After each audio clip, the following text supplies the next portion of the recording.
Bonjour tout le monde. Je ne vois pas de signaux ou de signal. On est live. Si quelqu'un pourrait me dire si j'ai du son. Donnez-moi 2 secondes.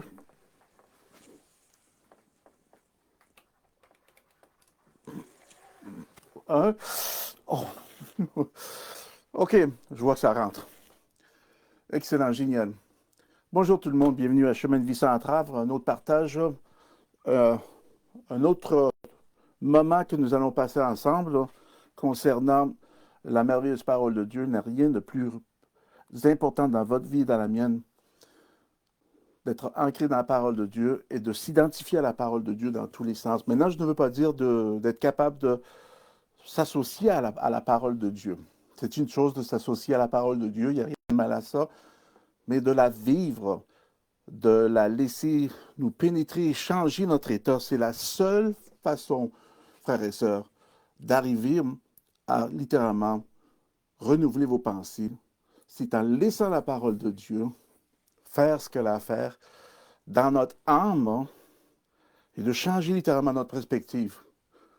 Et ceci est grand parce que c'est seulement la parole de Dieu qui peut nous réaligner dans la droiture, dans l'idée de bien concevoir cette vérité et ne pas associer à la vérité qu'on obtient des Écritures, aletheia, qui est associée à la parole de Dieu, la vérité. Jésus dit, je suis le chemin, la vérité et la vie.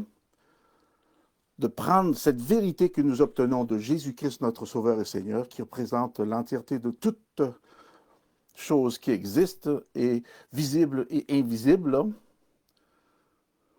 de prendre cette vérité-là et d'aligner littéralement, je peux me servir de ce terme-là, notre vie entière, notre humanité, de prendre notre humanité et de la soumettre, de la remettre dans la lignée de cette vérité que nous avons obtenue des Écritures. Et c'est important parce que ça, c'est le rôle littéralement de la grâce, parce que la grâce, elle dévoile les motifs derrière les comportements. La grâce révèle les motifs derrière les comportements. Et pour cette raison, la grâce adresse la partie éthique de nos vies et les morales. Mais remarquez bien que l'éthique est mise en priorité de l'avant. C'est nos éthiques qui changent pour arriver à bien intégrer et bien balancer notre morale. Puis ce que je vous partage présentement, c'est important parce que c'est très important d'avoir cette vérité dans notre vie-là et de comprendre et de le croire. Regardez dans 2 Timothée, regardez 2 Timothée 1, je pense que c'est 2 Timothée, je pense que c'est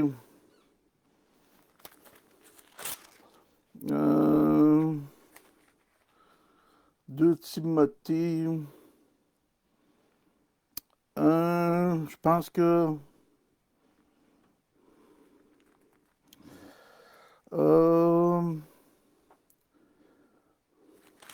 c'est 2 Timothée. C'est 2 Timothée. J'ai dit 2 Timothée. Je ne le vois pas pour l'instant, mais il y a un verset par lequel lui-même Paul est dit dans 2 Timothée, je pense que c'est verset 1, j'ai oublié de marquer le verset ici. C'est je sais en qui j'ai cru. Je sais en qui j'ai cru. Donc, il faut que vous sachiez à qui vous croyez. Maintenant, c'est important, ça a l'air d'être banal ce que je vous partage, mais c'est tellement important puisque des fois, notre théologie, ici en Amérique du Nord, est un peu mêlée avec une ancienne méthode religieuse ou l'ancien établissement religieux. Donc, on a tendance des fois à prendre des bouts, des parcelles, des morceaux et de les associer avec l'ancienne mentalité religieuse ou l'ancien système religieux à comparer à ce que nous avons obtenu dans cette nouvelle alliance. Et des fois, ça fait plus de tort que de bien parce que ça nous enlève, ou ça cache, ou ça camouflage des réalités qui sont là pour vous et moi, des principes et une perception qui est complètement différente de celle qui a été vue et appliquée dans l'Ancien Testament. Et on n'arrête pas, j'arrêterai pas de dire, de vous le partager, frères et sœurs, je ne suis pas un antisémitique, je ne suis pas anti-juif. Amen. Je ne suis rien de ça. Mais on doit placer les choses dans son bon endroit. Des fois, je pense qu'on s'est servi un peu de l'ancien système religieux, le Nouveau Testament, l'Alliance mosaïque. On en a fait presque un obélix. Et on est en train de porter cet obélix-là sur notre dos comme monumental, comme quelque chose d'identifiant, à s'identifier. Frères et sœurs, j'ai rien contre, mais dans la nouvelle, j'ai rien contre ça, mais en tant que chrétien né de nouveau, on ne peut plus s'associer à l'ancien système religieux qui a été établi pour les Juifs. Maintenant, aujourd'hui, dans notre ère, l'Israël que vous voyez, qu'on voit à la télévision, qu'on voit à travers les politiciens qui sont là, qui se montrent, qui représentent l'établissement d'Israël, et qui, est-ce que vous suivez, donc, ces politiciens-là, Israël, le Jérusalem d'aujourd'hui, ce n'est pas ça qu'on va voir quand Jésus va venir. Dieu parle d'un nouveau Jérusalem qui va venir des cieux. Ceci va être complètement sous une autre bannière, va être sous la bannière de Jésus-Christ et lui seul. Il n'y va y avoir rien d'autre, frères et sœurs, qu'on va voir. On ne verra pas, on va voir Moïse là, mais on va pas voir Moïse égal à Jésus. C'est Jésus-Christ et lui seul. Ce n'est pas les 10 commandements qu'on va aller voir là. On va aller voir tout ce qui procède de la bouche de Jésus. Toutes les paroles qui ont sorti de la bouche de Jésus. On va voir le Logos qui s'est manifesté dans le Nouveau Testament. C'est ça que nous allons voir, frères et sœurs. C'est ça que nous allons voir. Et c'est ça qu'on doit apprendre ici, dans cette période de temps par laquelle nous avons, pour opter justement à cette révélation-là, cette réalité-là. Parce que c'est cette méthode-là, c'est ce chemin-là, Jésus-Christ, qui va nous amener littéralement à vivre une vraie vérité, cette vérité qui va amener et balancer toutes nos vérités qu'on a obtenues provenant de notre âme ou de notre humanité ou dans ce système séculier que nous vivons, par lequel nous vivons. Il y a beaucoup de choses qui se disent dans ce système séculier, il y a beaucoup de choses qui se disent dans cette pensée philosophique mondaine qui est là, avec un narratif très particulier et même de plus en plus qu'on avance, je pense que ce narratif devient de plus en plus offensif et opposant et oppose entièrement ce que Dieu dit, ce que Dieu a dit, pas ce que Dieu dit, mais ce que Dieu a dit. Dieu l'a déjà déclaré avant que nous soyons même capables de l'épeler. Dieu l'a déjà décrété. Et donc, dans cet élan-là, il est très important de reconnaître notre identité en Christ et pas dans un ancien système religieux. Et pas avant et autant que les chrétiens le font, vont être capables de se sortir, notamment, de de porter cet obélix dans leur dos et d'en faire un monument avec, au lieu de faire Jésus-Christ notre seul et unique sauveur à travers une relation personnelle et intime. Regardez dans Jean 11, à partir du verset 15. Et la grâce nous dévoile beaucoup de ces éléments-là dans votre vie, dans la mienne. C'est pour ça qu'on enseigne la grâce, parce que la grâce est associée entièrement au Nouveau Testament. Et si vous voulez voir l'historique de la grâce, elle va s'associer littéralement à la promesse qui a été faite à Abraham. Maintenant, Moïse a vécu, la grâce était déjà instituée parce que la promesse a été faite à Abraham, donc ils ont vécu même les effets de la grâce qui étaient encore là malgré la loi a été instituée. C'est quelque chose, ça, frère et sœurs. Malgré tout ça, la grâce était toujours là à des moments très pertinents, très percutants, très chronométrés, dans des temps très spécifiques, des périodes de temps. Mais regardez dans Jean 11, c'est ça, c'est Jean 11 à partir du verset, je pense que c'est 11, à partir du verset 15, de croire. Donc, Jésus disait, il parlait, donc, verset 14, il dit, alors Jésus leur dit ouvertement, il dit, Lazare est mort. Mais regardez, puis il dit, et à cause de vous, afin que vous croyiez, je me réjouis de ce que je n'étais pas là, mais allons vers lui. Ça, c'est très important ici. Ce que Jésus essayait de montrer à ses disciples, c'est que il n'a pas besoin d'être là parce qu'inévitablement, il va arriver, il va avoir une journée par laquelle il ne sera plus avec nous. Il va falloir croire. C'est cette partie qui nous engage. Puis ce mot croire, c'est là où on voit le mot pistio. Le mot pistio, lui, parle, ceci signifie que cette foi est, c'est une foi qui est préservée, renforcée et augmente. Elle élève au niveau qu'elle doit atteindre. Fait que pistio, numéro 4, 4100, donc c'est cru pour le numéro 4100, c'est le mot pistio. Et ce mot-là signifie que cette foi, notre foi provenant de pistis, c'est l'acte, se présente, se renforce et augmente, élève et s'élève au niveau qu'elle devrait atteindre. Fait que vous voyez l'intention de chaque mot qui a été dit, que quand Christ a parlé à ses disciples, il ne disait pas justement de croire, mais il nous a amené au prochain niveau, d'être que ce que vous avez reçu, qui était la foi, qui était Jésus-Christ lui, Amen, qui était lui-même la foi, incarné, notre parfait exemple qu'il allait littéralement nous la remettre, ou que nous allons littéralement participer à cette foi-là, selon Galates 2:20 qui nous mentionne, et plusieurs autres passages, nous met l'accent sur justement Jésus étant la pierre angulaire de tout ce que nous allons vivre. Et donc cette foi-là, maintenant, s'accroche à la sienne maintenant, parce que la sienne va être celle qui va nous démontrer, nous dévoiler cette réalité-là pour qu'on puisse s'imprimer de cette réalité-là qui provient de cette foi-là. Et cette vérité-là, maintenant, va amener cette réalité-là dans notre vie pour changer une fausse réalité qui a été établie par une fausse vérité par laquelle était adapté dans un narratif séculier. Parce que vous vous souvenez, donc on a obtenu une vérité, puis ces vérités-là, des fois, on les croit tellement. Les vérités que nous croyons, que nous avons entendues, provenant de ce système séculier, provenant d'un docteur, d'une information, quelle qu'elle soit, peut-être c'est tellement vrai pour vous, parce que vous vivez les symptômes, vous vivez vraiment les maladies, et c'est une réalité pour vous parce que vous la vivez à chaque jour. La problématique, c'est que même si cette chose est une réalité, elle n'est pas la vérité. Il faut que votre vérité soit transformée pour voir la réelle réalité qui provient de cette vérité qu'on obtient seulement en Jésus-Christ, parce qu'il est la vérité.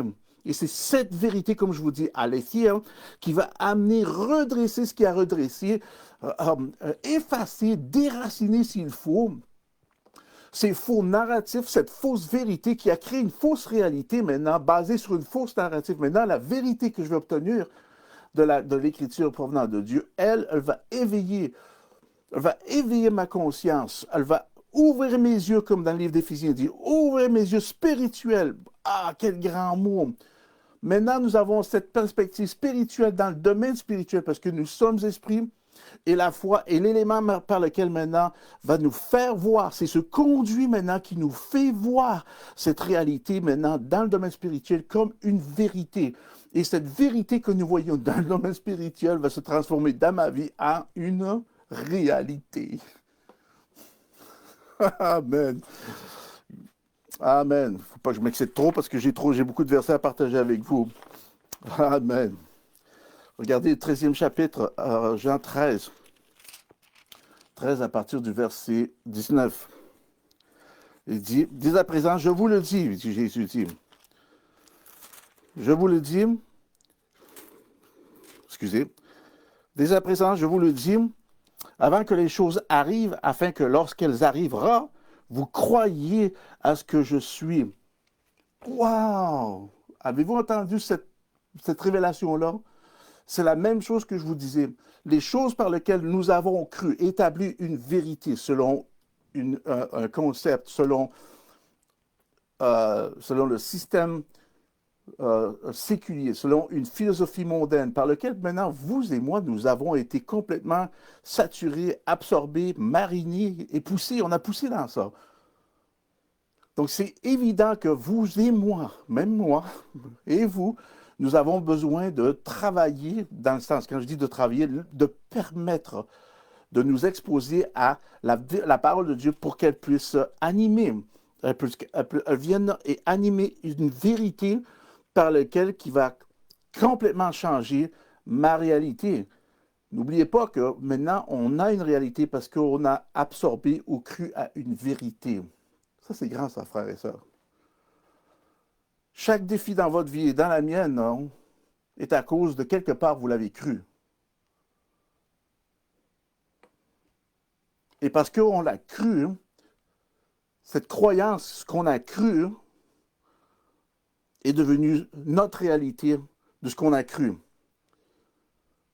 Que ce soit un péché, que ce soit une maladie, que ce soit un manque, que ce soit une mort, un décès, que ce soit quelle qu'elle soit, à la base, frères et sœurs, c'est parce qu'on a cru quelque chose qui est devenu notre réalité. Et c'est tout à propos de ça.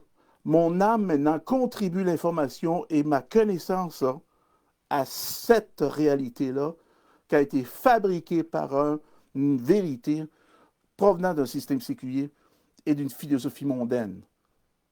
On est plein de ça. Vous et moi, nous sommes pleins de ce genre d'informations-là parce qu'on a grandi dans ça. C'est pour ça que, en étant né de nouveau, la beauté, c'est que Christ vient et change. Sa parole change nos pensées. Elle change la manière de notre perception. Elle change notre perception des choses qu'on a vues, qu'on a crues dans le passé. Pourquoi? Parce qu'elle ne s'aligne pas avec la vérité de Dieu. Et la vérité de Dieu, c'est ça qui va vous et m'affranchir. C'est quand je vais connaître cette vérité. C'est ça que Jean 8, verset 32 nous dit. Il dit, vous connaîtrez la vérité. Et la vérité que vous avez connue, c'est ça qui va vous affranchir. Ce n'est pas une vérité, parce que beaucoup de personnes on a cette vérité qui provient de ce système séculier et d'une philosophie mondaine que nous-mêmes, nous avons grandi, fait que dans ce sphère-là, vous et moi n'ont pas l'habileté de reconnaître si c'est vraiment une vérité qui peut... c'est une vérité pertinente dans ma vie. Est-ce que vous me suivez? Si c'est quelque chose qui va être nécessaire ou qui va me bloquer ou qui va me nuire et qui va m'empêcher, et ainsi de suite. Nous n'avons pas l'équipement, si on n'est pas né de nouveau, nous n'avons pas l'équipement pour discerner cette vérité, pour la voir se déplacer dans votre vie, dans la mienne. Il nous faut la L majuscule, vérité, V majuscule dans votre vie, pour être capable justement de supprimer, je peux me servir de ce terme-là, cette vérité maintenant qui a été implantée par le système séculier, naturellement, d'une façon naturelle. Et vous et moi, dans cette réalité-là, il va falloir apprendre à écouter et entendre la vraie vérité pour en arriver à une réalité dans ma vie. Une fois que vous obtenez la vérité de Dieu, cette réalité maintenant que cette maladie vous possède, vous blesse, vous contrôle, vous manipule, cette dépendance qui vous contrôle, vous manipule, quelle qu'elle soit, frères et sœurs, une fois que vous avez la réalité, quand la vérité devient cette réalité de la parole de Dieu, cette réalité maintenant devient le nouveau modèle. Est-ce que vous suivez? Elle change, elle enlève, elle efface, elle déracine l'ancienne réalité qui a été formée par une vérité attachée à un système séculier et une philosophie mondaine. Elle change la dynamique, elle change la profondeur, elle change la dimension, elle change la direction, elle change sa définition. Et elle devient une réalité dans votre vie et dans la mienne. Et très peu de chrétiens se permettent de vivre ce processus-là assez longtemps, parce qu'il faut que cette parole doit être semée dans votre cœur pour qu'elle devienne cette réalité. C'est la vérité, laissez-la produire, laissez-la s'enraciner. Excusez-moi, laissez-la s'enraciner dans votre cœur pour qu'elle puisse devenir une réalité. Wow! Encore, verset 19, il dit, dès à présent, je vous le dis, Jésus nous dit, il dit, avant que la chose arrive, afin que lorsqu'elle arrivera, ici je sais qu'il parlait de ça, de sa crucifixion, mais quand vous regardez tout ce que Dieu nous dit, et quand vous regardez, vous prenez compte de toutes les choses, les enseignements qu'on vous amène avec la parole de Dieu, c'est à vous de guetter, de recevoir et de guetter ce que vous avez reçu provenant des ministères comme les nôtres, comme Chemin de Vie sans Entrave. On n'est pas les seuls, mais comme Chemin de Vie sans Entrave, on est axé sur l'enseignement, c'est à vous de recevoir et guetter cette information-là dans votre cœur. Sinon, l'ennemi immédiatement va venir voler cette semence et va vous laisser avec le narratif de cette réalité qui provient d'une vérité séculière, d'une philosophie mondaine, de votre vécu, comme ça a été toujours auparavant. Mais ça ne peut pas être différent, c'était toujours la même chose pour moi. Et on prophétise dans nos vies les choses arrière, et elles redeviennent cette réalité dans votre vie. Et là, vous vous demandez, mais pourquoi Dieu n'a pas répondu ma prière? Dieu ne m'a pas entendu? Dieu entend, mais ce qu'il entend ne provient pas de la parole de Dieu. La foi vient par ça qu'on entend, et ce qu'on entend de la parole de Christ. Faites-vous parler un autre langage, ou vous essayez d'adresser Dieu avec un autre langage par lequel Dieu vous a remis ce langage pour qu'on puisse communiquer et comprendre cette vérité qu'il nous a remis pour qu'elle devienne une réalité. Mais malgré ça, nous, on essaie de reformater cette vérité qu'on a obtenue et d'essayer de la mettre avec une vérité qu'on a déjà vécue, parce qu'on a la réalité, on a la preuve réelle de cette vérité qu'on a reçue. On a expérimenté des échecs, quelle qu'elle soit. Donc, on a une expérience rattachée à cette réalité-là. Et cette réalité-là, maintenant, continue à gouverner dans votre vie comme une vérité. Et là, vous approchez Dieu avec cette vérité. Et vous êtes honnête et sincère. Mais vous êtes honnête et sincèrement dans l'erreur. Puis je ne dis pas ça pour accuser les personnes, c'est juste parce que je veux essayer d'éveiller votre conscience à certaines étapes, des fois par lesquelles on s'approche, on adapte et on applique qui sont incorrectes parce qu'on a un ancien système religieux dans notre pensée de formater et de penser que Dieu connaît tout, il sait tout, donc il va tout arranger. Mais absolument, il le fait. Mais il va le faire par la foi, pas par la loi. Oh, gloire à Dieu. Toutes ces choses-là, le fait par la foi, pas par la loi. Ce n'est pas une obligation. Vous ne pouvez pas imposer cette obligation. Dieu, tu dois le faire. Non, vous savez pourquoi? Parce que si tu dis, Dieu, tu dois le faire dans ma vie, c'est parce que vous n'avez pas compris le tout accompli. On dit ouch ou amen.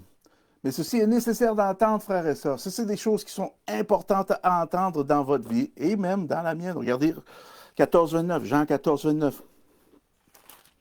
Jean 14, 29. Il dit, maintenant je vous dis, et dis ces choses avant qu'elles arrivent, afin que lorsqu'elles arriveront, vous croiriez. Vous croyez. Vous croyez. Afin qu'elles arrivent, vous croyez. Fait que Dieu nous dit, même maintenant, c'est un peu le sens que je vous partage. Dieu dépose, il se sert de chemin de vie central, il se sert de moi pour des...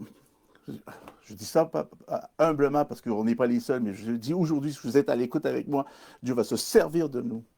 Dieu va se servir de moi pour déposer ces vérités-là dans votre cœur. Et bien, ça va être à vous, comme Jésus l'a dit. Il a dit, et maintenant je vous ai dit ces choses avant qu'elles arrivent, afin que lorsqu'elles arriveront, vous croyez.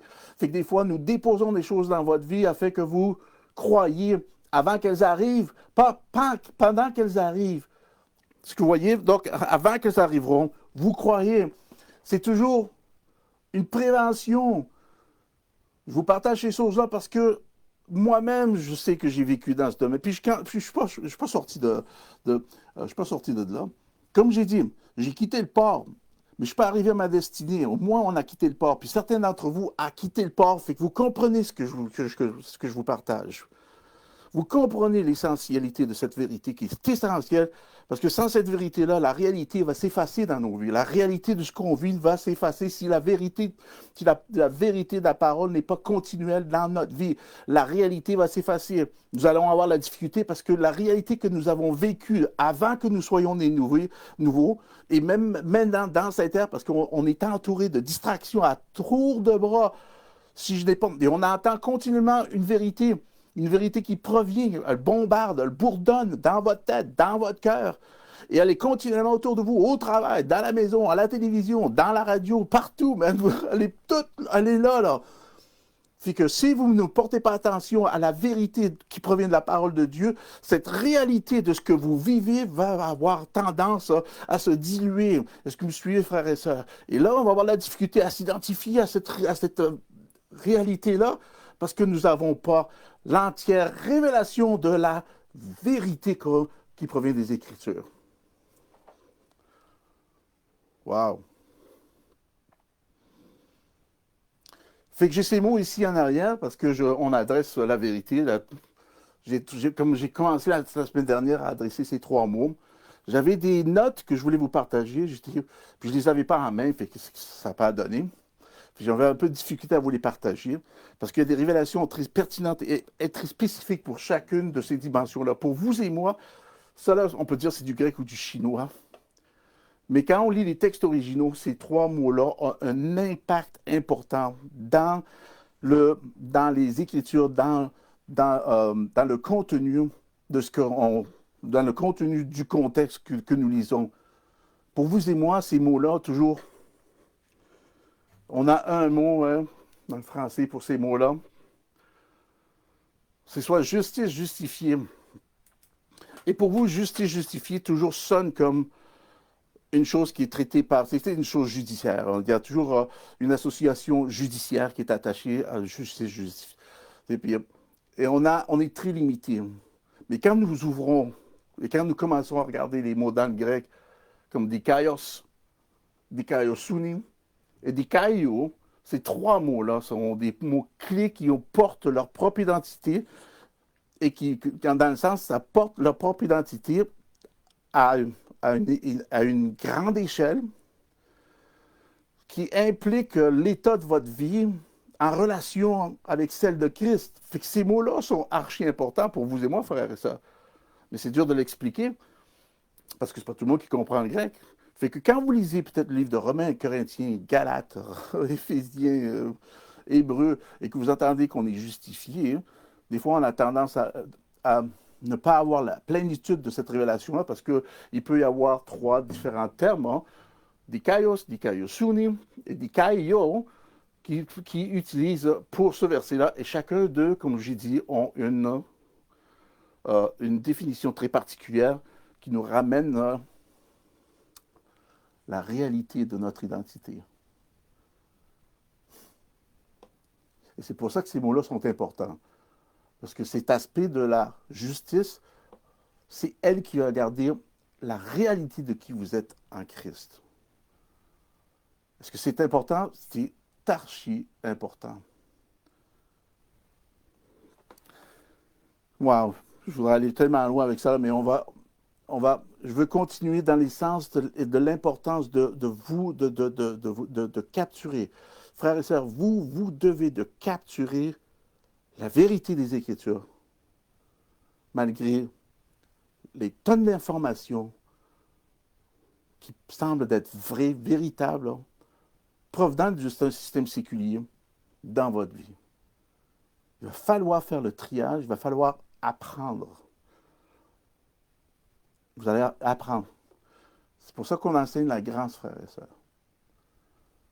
C'est le seul élément, la seule force qui va vous donner cette habileté de renoncer. Parce que la grâce nous enseigne à renoncer. Maintenant, renoncer quoi? C'est pas renoncer de manger, là. C'est pas parce que tu vas renoncer de manger que tu vas être dans la grâce, là.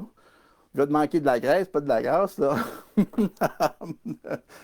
Non, à renoncer justement à ces choses que je vous partage, à renoncer à ce narratif qui était rattaché à une vérité qui a créé une réalité dans ma vie, maintenant la grâce va être capable de renoncer cette réalité en premier pour identifier l'erreur dans la vérité ou le défaut ou le manque d'information dans cette vérité-là.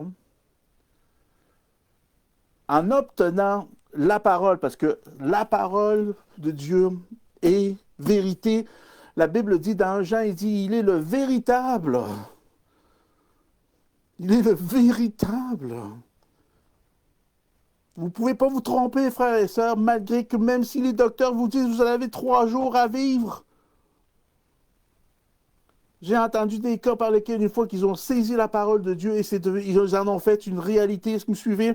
Ils ont obtenu, ils ont cru. Parce que vous savez, dans vous et moi, chacun d'entre nous a, et quand, si vous êtes né de nouveau, chacun d'entre nous a cette habileté de recevoir la vérité et de savoir que cette vérité-là est une vérité. Vous savez, il y a une cloche qui sonne qui me dit, oh boy, je sais que mon c'est qu'il sait que c'est une vérité. Comme les erreurs, des fois, on entend, puis c'est comme ça sonne comme une cloche. Vous savez, si vous êtes dans l'erreur, c'est la même alerte, le même système d'alerte, le même système d'alarme qui vous avise des mauvais enseignements, des mauvais enseignants, des mauvaises doctrines. Malgré qu'aujourd'hui, c'est dur de le faire parce qu'on a trop gobé tout, on a tout avalé.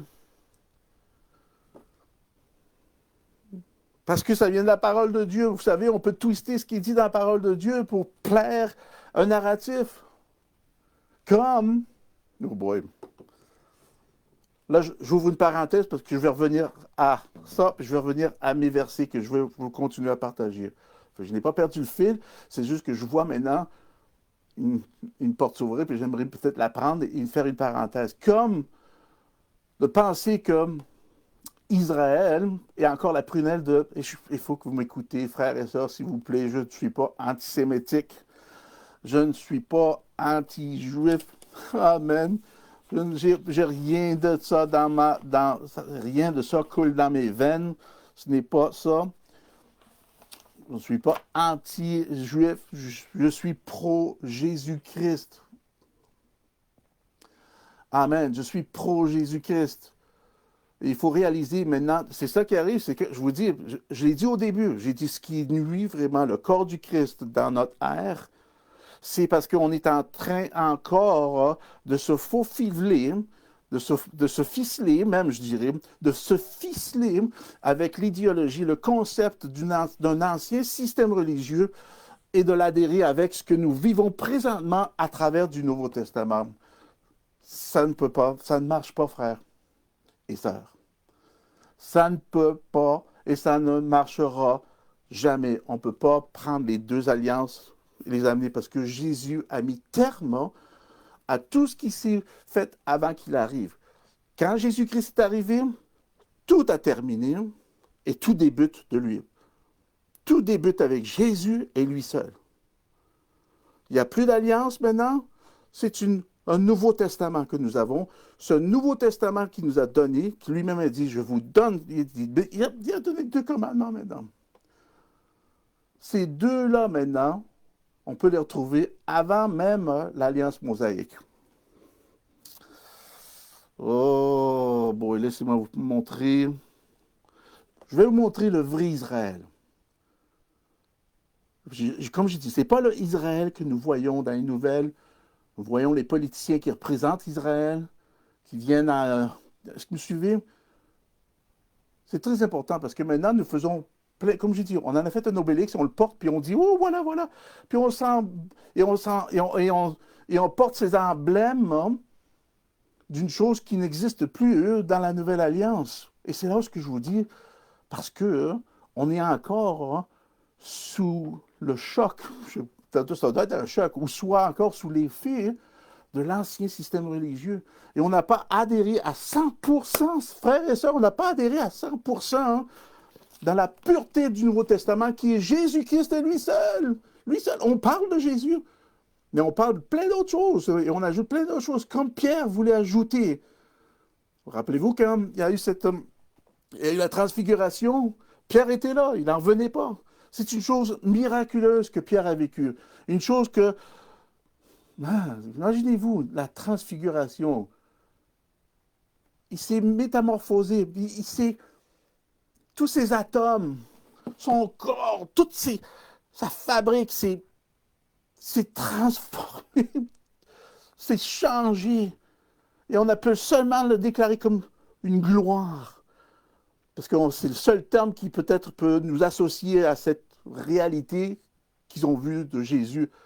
Mais c'est encore beaucoup plus profond, mais c'est parce qu'on n'a pas notre pensée renouvelée hein, ça, pour nous aider à aller dans cette profondeur et de capter plus précisément de cette perfection-là que nous avons vue et que nous participons. On ne l'a pas encore saisi à ce plein niveau-là. Il y a encore beaucoup de choses à apprendre. C'est pour ça que, pas autant qu'on quitte ce corps, on a beaucoup de choses à apprendre encore, frères et sœurs. Et même là, je vais rentrer ça dans un autre tantôt, je crois qu'il y a même une deuxième partie qui se suit une fois qu'on va arriver au ciel, une fois qu'on va vivre avec Christ, on va tous se rejoindre, on va tous être dans le royaume. Et là, il va y avoir des choses à apprendre, à délaisser encore, qui peut-être va être un résidu qui va essayer de rester dans notre vie provenant de notre humanité, par lequel maintenant, vous savez, il y a un transfert. Il y a toujours des... Tu sais qu'un transfert suffit d'une chose à une autre, là. D'un ordinateur à un autre, d'une télévision à un autre, d'un programme à un autre, d'un texte à un autre. La minute qu'on transmet, il y a toujours une période d'adaptement, d'ajustement, de correction. Est-ce que vous me suivez? Même en tant que chrétien des nouveaux, une fois qu'on va arriver dans le royaume de Dieu, il va y avoir ce transfert, cette période de transfert, cette période d'adaptation, de transfert de mon humanité maintenant va se retrouver dans l'entièreté de ma nouvelle identité, dans l'esprit, en contenant maintenant ce qui est la richesse de ce que j'ai vécu en tant qu'humain, sous l'inspiration, sous la grâce.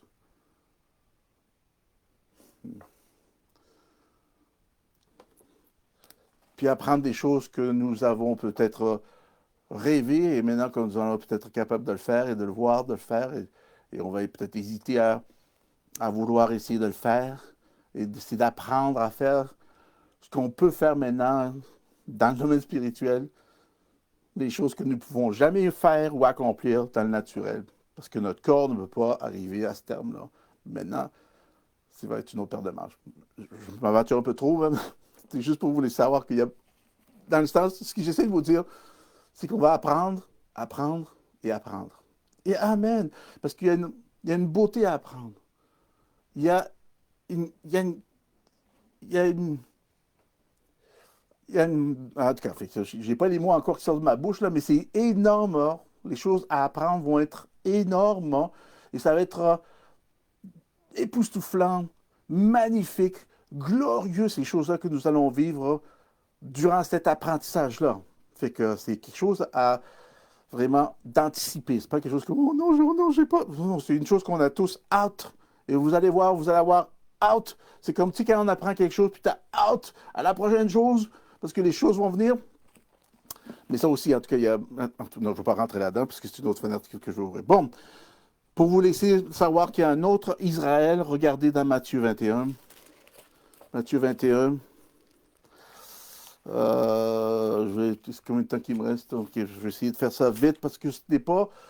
N'oubliez pas, frères et sœurs, je ne suis pas antisémitique. Je crois que... Tu sais, on dit sans le judaïsme, il n'y a pas de christianisme. C'est vrai à un certain point. C'est vrai à un certain point. Mais même Paul a fallu qu'il corrige les Juifs. Qui vous pensez que Jésus était en train de corriger, de redresser? C'est pas les païens. Qui pensez-vous qui était après Paul, voulait le tuer? Pas les païens. Si vous me suivez? Il y a une chose qui s'est développée dans le temps de Jésus par lequel certains, puis même en tant que Juifs en Israël, il y a différentes croyances, différentes sectes. En tant que Juifs, il y a différents secteurs de croyances entre eux. Fait que ça ne veut même pas dire que j'adresse tous les Juifs, parce que certains ne veulent rien savoir de la direction par laquelle Israël prend là présentement. Aujourd'hui, je vous dis, avec tout le système politique, là.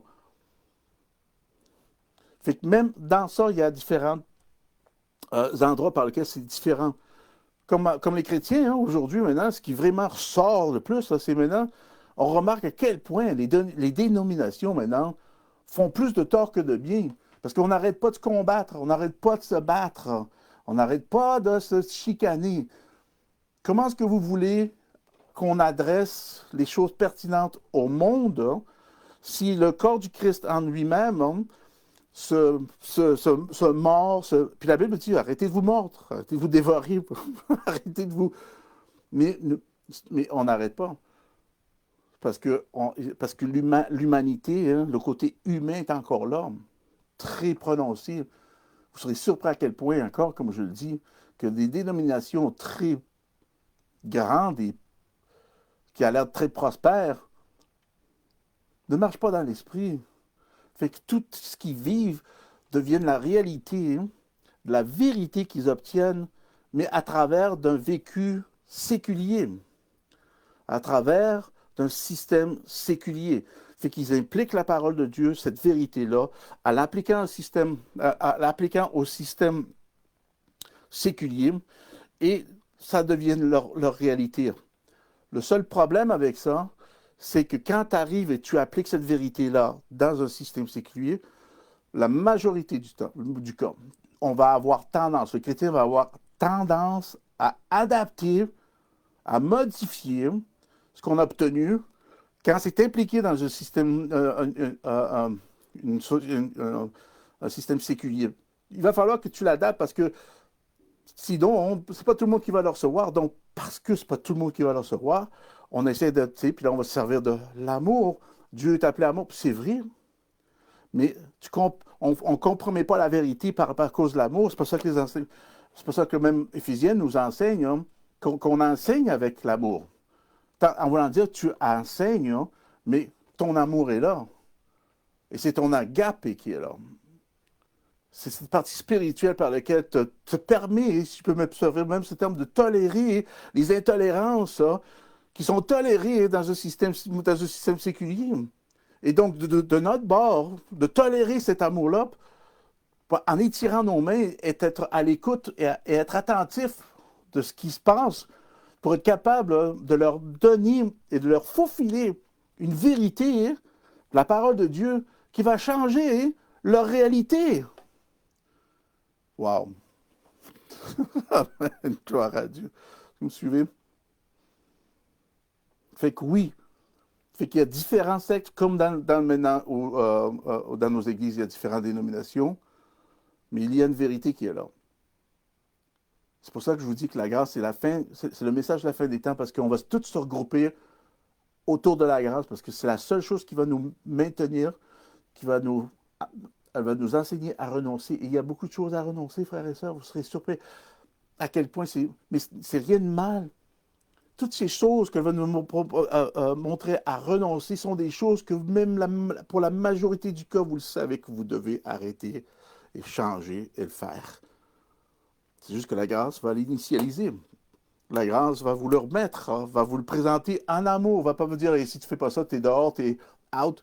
Il va vous rappeler. Et ce rappel-là va se faire en enseignant.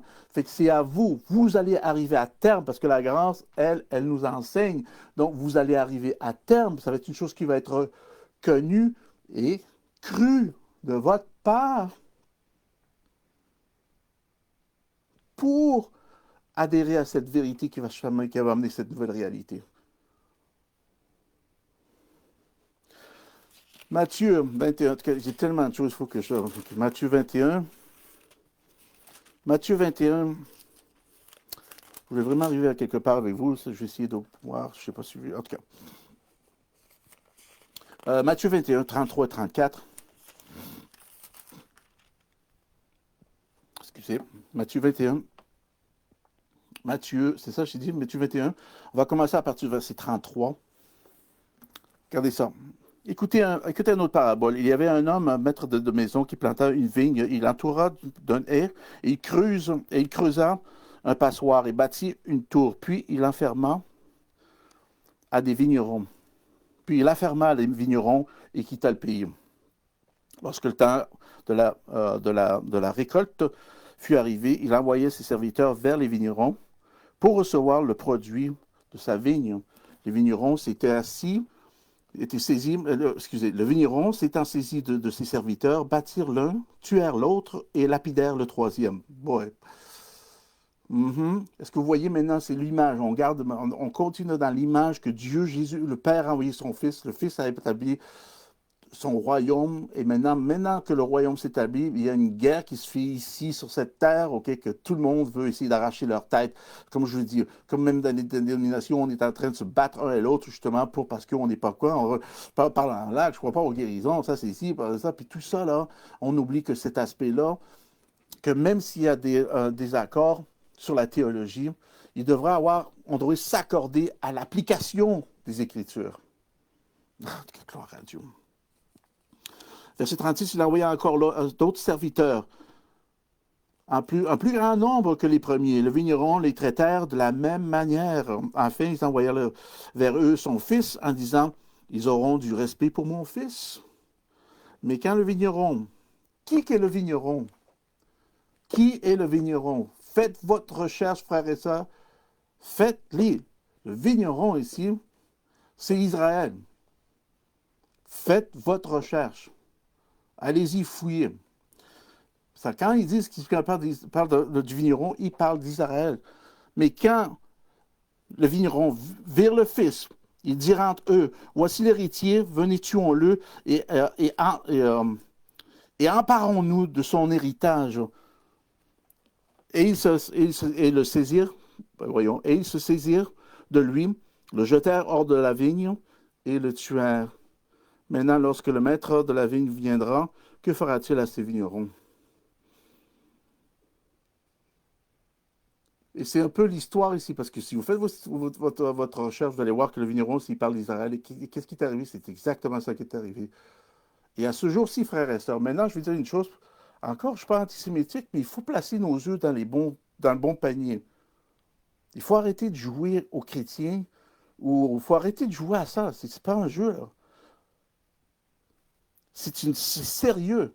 Et maintenant, nous avons tellement nous avons sorti vraiment hors de la norme de qu'est-ce que le Nouveau Testament révèle. C'est pour ça que le message de la grâce échappe les chrétiens, parce que c'est un concept qui te focalise sur Jésus-Christ et lui seul. Même dans le Nouveau Testament, il n'y a plus juif, il n'y a plus grec, on est tous un en Christ. Il n'y a plus de juif, il n'y a plus de grec. Pourquoi agissez-vous comme un juif? Pourquoi il faut une certaine forme d'huile ou une forme d'habillement et porter...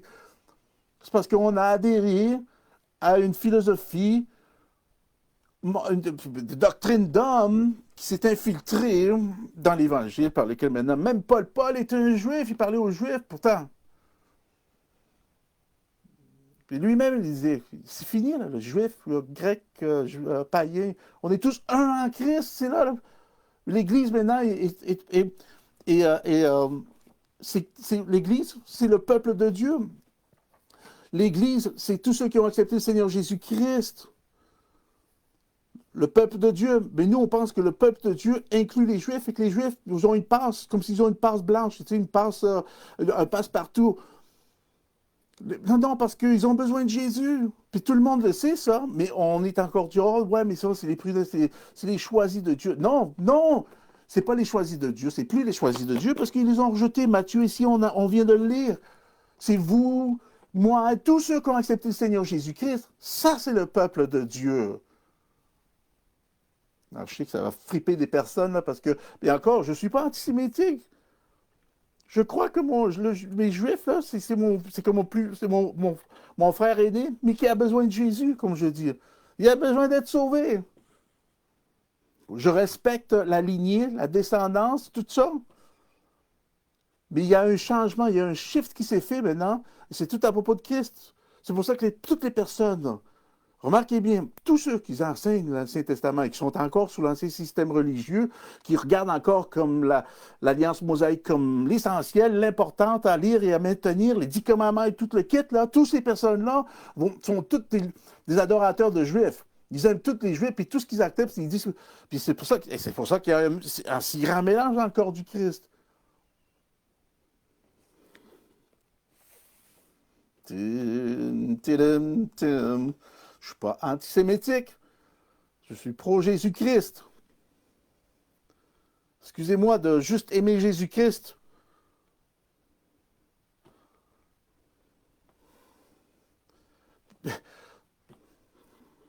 OK. Laissez-moi vous donner un autre. Je pense que c'est... Regardez verset 43. Regardez, si vous êtes là, regardez encore. Ben, regardons et descendons jusqu'à verset 43. C'est pourquoi je vous le dis, le royaume de Dieu vous sera enlevé. Il parle du vigneron. Faites vos recherches. Je n'ai pas le temps, là. J'ai fait vos recherches. Je vous le dis parce que j'ai d'autres versets que je vais vous partager. Il dit, verset 43, il dit, c'est pourquoi je vous le dis, le royaume de Dieu vous sera enlevé et sera donné à une nation qui en rendra les fruits. Wow! Et ici, il parle d'Israël. Le royaume de Dieu a été enlevé quand Jésus-Christ est... Est-ce que vous l'entendez? Arrêtez d'être offensé. Écoutez, c'est tout à propos de Jésus et Jésus-Christ, lui seul.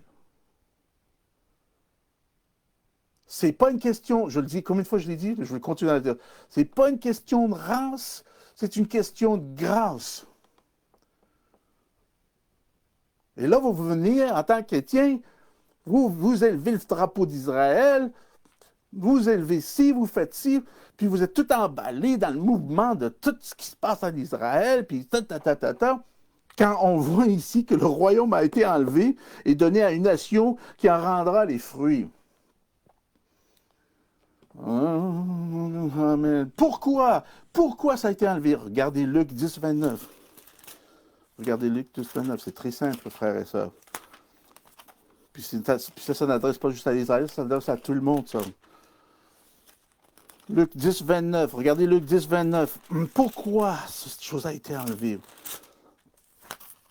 Oh, je suis dans le genre, je suis trop loin. Luc 10, 29, si vous êtes là, puis mon beau Amen. J'entends rien. Amen. Luc 10, 29. Luc 10, 29 nous dit ici, rappelez-vous du jeune homme riche. Justement, je voulais vous le lire, ça. Il y a deux parallèles à ce parabole. Remarquez bien que verset 25, regardez c'est qui. Donc, Luc 10 à partir du verset 25, remarquez bien que c'est un docteur de la loi. OK, c'est pas un deux de pique dans le sens de... C'est pas un gars qui vient comme moi, que je connais à peine rien. Non, mais c'est pas une personne qui... C'est un docteur de la loi. Quelle coïncidence! Jésus qui est la grâce et la vérité incarnée se présente maintenant et la loi, définitivement la loi vient confronter la grâce. Là. Mais, tout en tâtant le terrain, là. Ils vont tâter le terrain, là. La loi va tâter le terrain. La grâce, elle sait où ça s'en va. En Christ, puis ça ne bouge plus. En lui. Fait que c'est un docteur de la loi, verset 25, et il dit à Jésus, pour l'éprouver, même pas pour s'aligner avec, ou pour l'écouter, pour être enseigné, pour apprendre, c'était même pas ça le but. Le but, c'était pour l'éprouver. Un autre verset dit pour le piéger. Combien de personnes, quand vous vivez sous la grâce, les personnes qui sont sous la loi vont essayer de venir vous piéger. Ben, pour qui tu te prends, toi, là? Tu donnes une licence pour pécher? T'es un sauveur, t'es un pécheur sauvé par la grâce.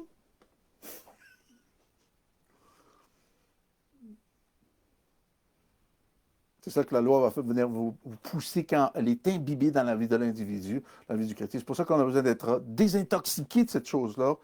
Et c'est la grâce, c'est le remède. Pourquoi? Parce qu'elle va vous enseigner à renoncer. Oh. wow! Est-ce que vous voyez maintenant l'impact que la grâce va avoir dans votre vie, comme elle a eu dans notre vie? Puis je peux vous témoigner, frères et sœurs, que dans notre assemblée, beaucoup de personnes ont été impactées de façon majeure concernant la grâce. Pas parce qu'on est spécial, mais parce qu'on réalise à quel point que la grâce a un rôle critique et dynamique. C'est elle qui va nous faire comprendre le Nouveau Testament, parce que c'est tout à propos, encore je le dis, et je le dirai toujours, c'est tout à propos de Jésus et Jésus lui seul. Rien d'autre.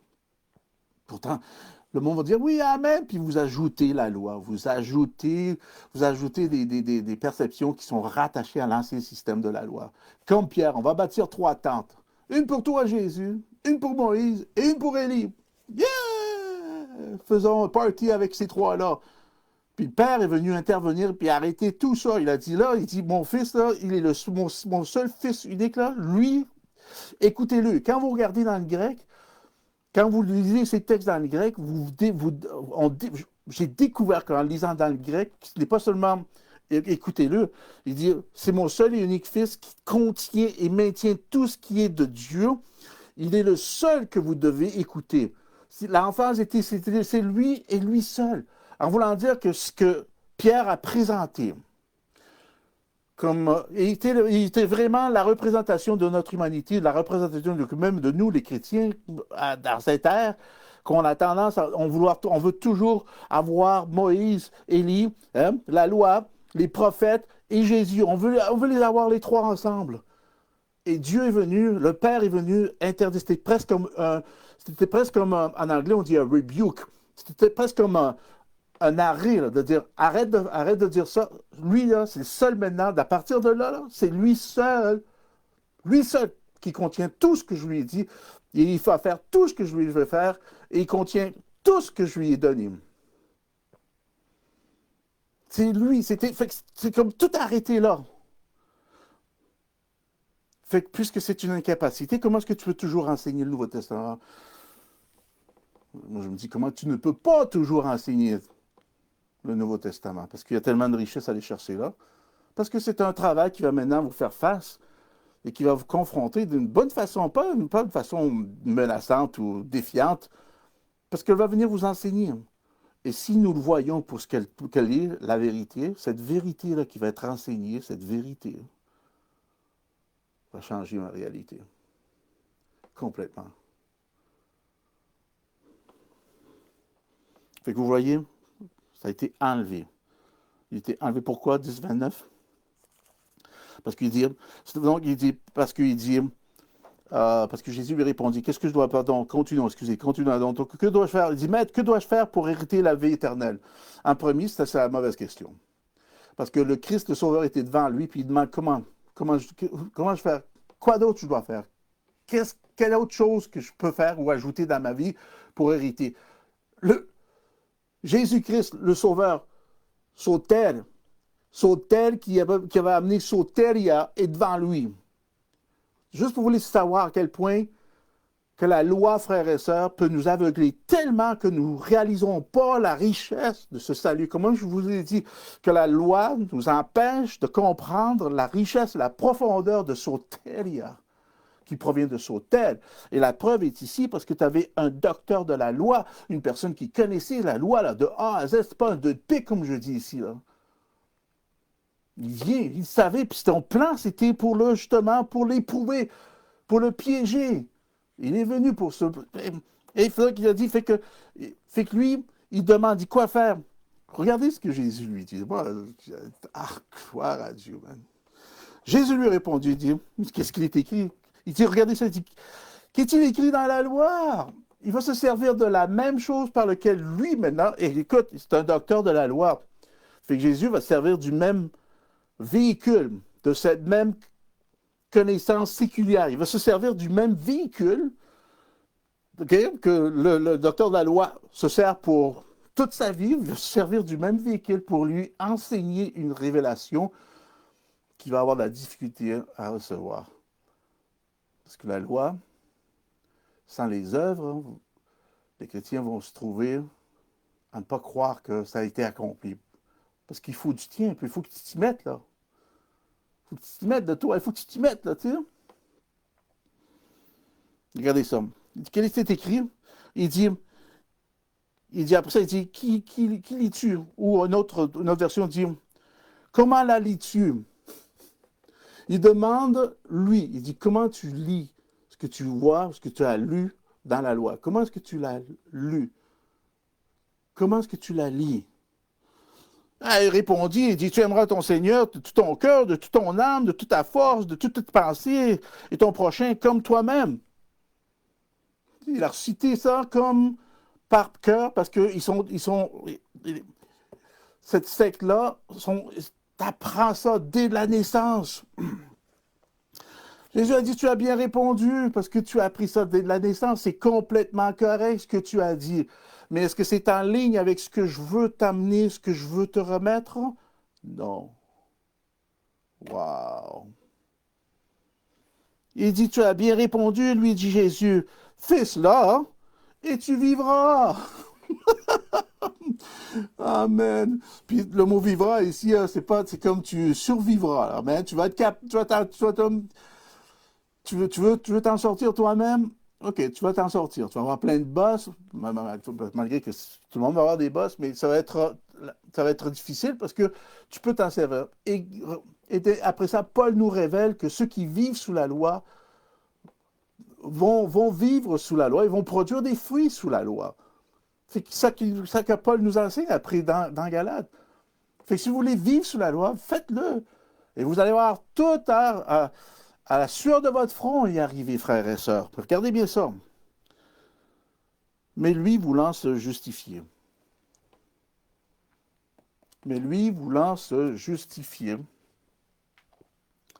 Dikaios. Maintenant, ce mot dikaios, c'est un mot aussi parce que c'est un mot qui est grandement servi et utilisé. Oups, j'ai appuyé sur un bouton, est-ce que vous voyez? OK, c'est bon. C'est un mot qui est grandement utilisé, je veux dire, dans sa définition est très large. Sa définition est très large comme contenu. Puis je ne sais pas, est-ce que je l'ai encore mal placé dans mes choses, moi? Non. Voilà. Laissez-moi vous donner Dikaios. C'est le numéro 1344, par exemple.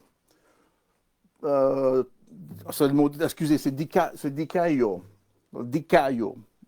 Si je ne me trompe pas, c'est 1344. Ouais, dans 1029, c'est Dikaio. Donc, excusez, c'est le 1344 Dikaio. Dikaio. Normalement, Dikaio, c'est un verbe. Donc, un verbe va exprimer une action, un état ou un changement. C'est intéressant, hein? Donc, il dit qu'il voulait se justifier, voulait amener, établir, confirmer son état. Il voulait exprimer écoutez bien ceci, il voulait exprimer sa réalité. Dans le sens qu'il voulait exprimer fermement, il voulait fermement exprimer sa réalité. Parce que le mot dikaios parle d'exprimer, de prononcer, d'être juste, droit ou tel qu'il devrait être. Fait que dans le bon sens, on peut voir le bénéfice, le privilège que ça obtient et que ça promouvoit. Est-ce que vous suivez? On le voit dans un contexte par lequel, quand on est en Christ, de regarder ça, c'est vraiment édifiant, bénéficiant et bénissant parce qu'on remarque ici que tel qu'il devrait être. Fait qu'on retrouve une source ici. Mais ici, dans ce contexte, en Luc, c'est tel qu'il est, hein, par rapport à sa réalité, hein, provenant de cette vérité qui provient d'un narratif. Vous me suivez? Fait que lui vient à Jésus-Christ, qui est la vérité. Il est la vérité. Est-ce que vous voyez le lien? Il vient à la vérité à sa propre réalité, et là il vient avec une autre réalité provenant d'une autre vérité, qui était maintenant diluée en un sens par lequel c'était complètement rendu des traditions, c'est devenu une tradition, par lequel même, vous savez, si vous regardez l'historique, dans ce temps-là, les païens n'avaient même pas accès. Et s'ils voulaient avoir accès à ça, il fallait que tu fasses plein de choses. Il faut que tu circoncises, il faut que tu fasses ci, pour rejoindre. C'est devenu ridicule. Mais il est venu, après ça, après ça, il dit, Jésus dit, t'as bien répondu. Et après ça, verset 29, il dit, mais, il dit, voulant se justifier, il dit à Jésus, et qui est mon prochain? Il voulait venir vraiment l'établir et arriver, une fois qu'il est là, qui est mon prochain? Si moi, je crois que la loi m'enseigne à avoir cette relation avec Dieu, pourquoi m'occuper du prochain? Si le prochain ne peut pas croire ce que moi je crois, pourquoi m'occuper du prochain?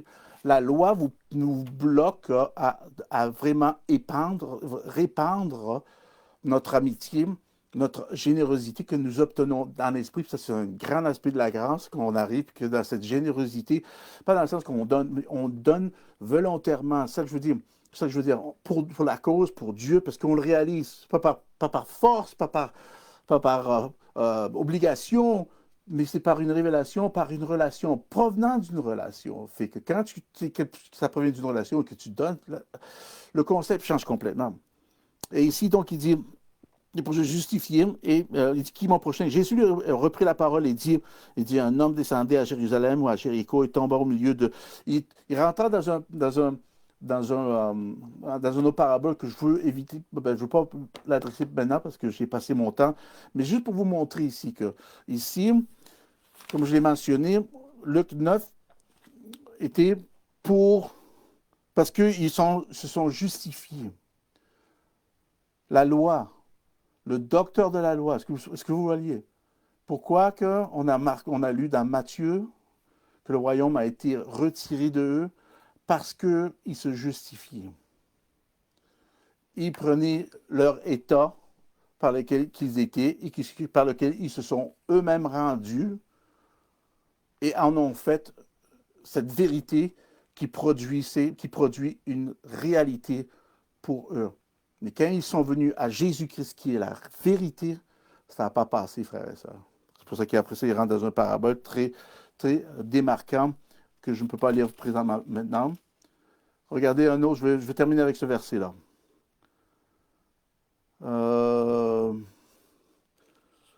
Maintenant, vrai Israël, Matthieu 8, 10 à 13. Puis je vais terminer avec ceci. Puis un autre verset. Donc, je vais lire Matthieu 8, 10 à 13, puis après ça, on va regarder dans le livre de Romains. Puis je terminerai ça, puis on continuera la semaine prochaine. Mais Matthieu, je sais que je passe mon temps un peu, mais merci pour votre patience. Matthieu 8, et regardez, on va Matthieu 8, de 10 à 13, 8, de 10 à 13. Après l'avoir entendu, Jésus fut dans l'étonnement et dit à ces deux qui lui suivaient, rappelez-vous, en tout cas, il dit, je vous le dis en vérité, même en Israël, je n'ai pas trouvé une aussi grande foi. Or, je vous déclare que plusieurs viendront à l'Orient et l'Occident et seront à la table avec Abraham, Isaac et Jacob. Où est Moïse? En tout cas, dans le royaume des cieux. Mais les fils du royaume seront jetés dans les ténèbres du dehors, où il y aura des pleurs, des grincements de dents. Ah, boy, c'est ce que je... Puis Jésus dit au centenier, il dit, va et qu'il te soit fait selon ta foi. Et à l'heure même, le serviteur fut guéri. Là, maintenant, vous voyez que même un païen, un serviteur qui était un soldat, même lui avait une plus grande foi qu'Israël. Et après ça, il parle ici qu'il était surpris. Il dit, je vous dis en vérité, même en Israël, je n'ai pas trouvé une aussi grande foi. Regardez Romains 3. Ça, je fais juste frôler le iceberg. Fait que je vais toujours en amener une coupe parce que je pense que c'est important de se rappeler que ce n'est plus à propos d'une race, c'est à propos de la grâce. Puis il est grand temps que les chrétiens, on se tourne, puis on ne tourne pas notre dos aux Juifs, comme on ne tourne pas notre dos à des personnes qui ont besoin de Jésus-Christ. Est-ce que vous suivez? On ne rejette pas les païens, mais on ne rejette pas les Juifs. Mais on ne fait pas d'obélix pour les païens. Fait-on pas d'obélix avec Israël, comme que le sait? Je vais vous montrer que c'est nous l'Église. C'est ceux qui ont accepté le Seigneur Jésus-Christ. Et en Israël, aujourd'hui, si vous regardez, beaucoup de personnes ont besoin de Jésus, là. Romains 2, juste 26 et 29. 26 et 29, 26 à 29, donc il dit circoncision. Donc il parle de la circoncision, verset 25, la circoncision est utile si tu la mets en pratique, si tu mets en pratique la loi, là c'est important. Mais si tu transgresses la loi, ta circoncision devient incirconcision. Ça veut dire que ça ne fonctionne pas, ça ne marche pas. Si donc les incirconcis observent les ordonnances de la loi, sont incirconcis, ne sera-t-elle pas tenue pour circoncision? Bien, certainement. Donc, l'incirconcis de nature qui accomplit la loi, ne commandera-t-il pas, toi qui la transgresses, tout en ayant la lettre de la loi et la circoncision? Le juif, ce n'est pas celui qui est en dehors, et la circoncision, ce n'est pas celui qui est visible dans la chair. On va le dire, un juif, ce n'est pas parce que tu es juif, tu as la tenue, tu as tout ce qu'il faut pour être, tu sais, comme on a aujourd'hui. Parlez-vous d'Obélix, là? On porte cet Obélix-là, puis c'est comme on identifie tout ça. Et là, on a toutes leur tenue, ce qu'ils font, leurs procédures, leurs procès, leurs actes, leurs sacrifices, leurs offrandes. On suit tout ça, on veut suivre tout ça. Et dit, le juif, ce n'est pas celui qui est dans le dehors. La circoncision, c'est par celle qui est visible dans la chair. Mais regardez ça. Le juif, c'est celui qui est intérieurement. Et la circoncision, c'est celle du cœur selon l'esprit et non selon la loi. La louange de ce juif-là ne vient pas d'un homme, mais de Dieu.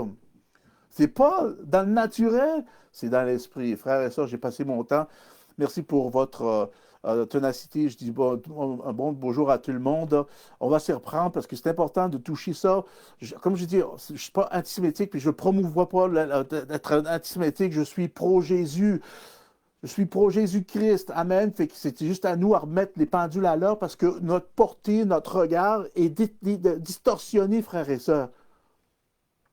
Parce qu'on fait des choses selon l'ancien pattern d'un système religieux, l'ancien système religieux, et on le fait beaucoup plus que vous y pensez, frères et sœurs. Et c'est ça qui nous bloque, parce que ça nous bloque. La loi va vous interdire de vous approcher de la loi, comme le docteur de la loi, il s'est approché et lui-même s'est justifié devant la vérité. Hey, hey. Et la loi va ne faire que ça si vous n'êtes pas à l'écoute de la parole de Dieu constamment dans votre vie. Cette vérité-là qui va venir échanger votre réalité en Christ pour toujours. Fait qu'on se reprend, je vous remercie. Merci encore pour vos prières. Vraiment, je vous remercie pour votre support financier. On a des projets, on a des plans pour l'année prochaine. On va vous tenir au courant de tous ces projets. Merci, on se revoit, on se reprend. C'est un ordre. Que la joie du Seigneur soit votre force.